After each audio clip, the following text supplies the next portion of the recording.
faire face aux difficultés financières. Votre entreprise traverse une période difficile? La trésorerie s'amenuise, les échéances s'accumulent, l'inquiétude monte. Peu de dirigeants y sont préparés. Et pourtant, cela fait partie de la vie d'une entreprise. Ce qui compte, c'est de réagir vite et d'activer les bons leviers.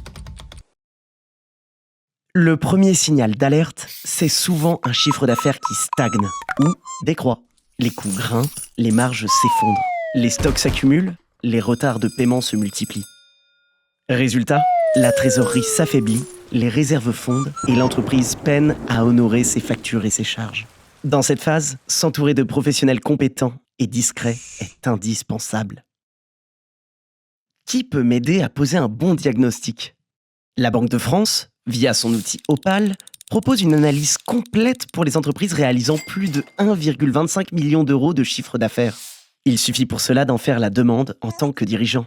Votre banque, de son côté, peut aussi tirer la sonnette d'alarme si le solde devient insuffisant. Mais le plus souvent, c'est l'expert comptable ou le commissaire aux comptes qui peut établir un prévisionnel de trésorerie, à condition que le dirigeant s'implique activement. Et si vos interlocuteurs habituels ne suffisent pas? 3 structures peuvent vous orienter rapidement.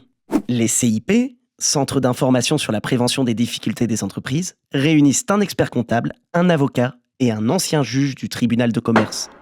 Les GPA, Groupements de prévention agréés, sont composés d'anciens dirigeants ou cadres expérimentés.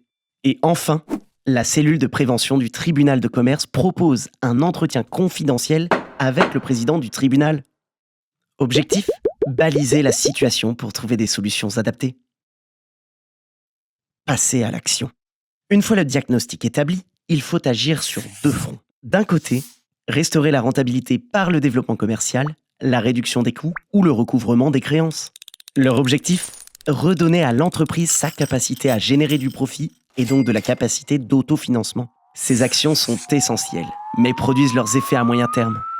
De l'autre côté, la restructuration de la dette peut soulager très rapidement la trésorerie. Souvent ignorée, cette démarche permet pourtant de réduire le passif et de dégager un effet immédiat sur la trésorerie.